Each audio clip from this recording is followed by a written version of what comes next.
In the quiet streets of Paris, in a modest neighborhood, Jules Rimet was born on October 14th, 1873. He was just an ordinary boy in a humble community, but deep inside he carried a dream, one that pulsed through his veins from an early age. His dream wasn't just about personal success or a good career.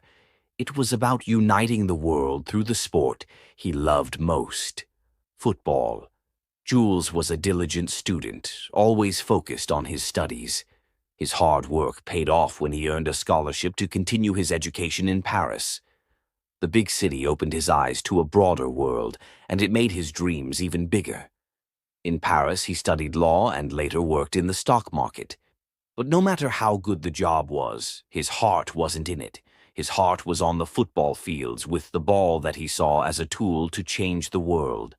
One day, Jules sat down with a group of like-minded friends, and they decided to create a sports club.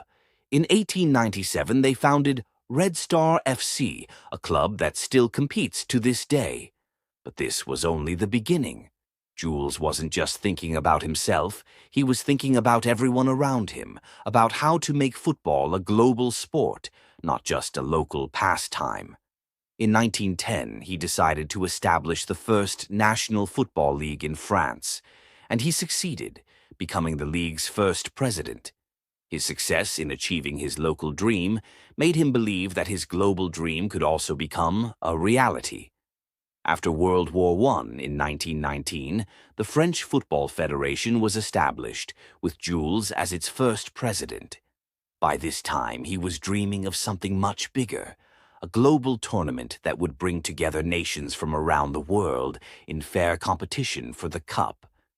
In 1926, FIFA decided to create a special committee to study this idea, and all eyes were on Jules. At the FIFA Congress in Amsterdam in 1928, through sheer determination, Jules convinced everyone of the importance of this tournament. A vote was cast, and the majority agreed to hold the tournament every 4 years. In 1930, Jules Rimet's dream was finally coming to life. On June 21st, the first World Cup kicked off in Uruguay, the country that hosted the tournament, after offering every possible convenience and promising to build a new stadium and cover all travel and accommodation costs for the competing teams. Jules was there, his eyes filled with joy and excitement. He saw the dream he had fought for all these years unfolding right before him. 24 years after the first tournament, FIFA decided to honor Jules, naming him an honorary president. Jules had spent his entire life pursuing his dream, and in 1956, after a long life filled with achievements, he passed away at the age of 81, leaving behind a grand legacy. The World Cup that Jules Rimet started has become the biggest sporting event in the world. Billions of people follow it from every corner of the globe, and the stadiums have become arenas of dreams and fair competition.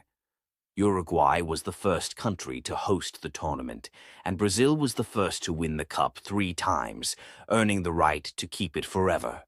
The World Cup has become a symbol of unity and peace, and Jules Rimet's dream has become an everlasting reality.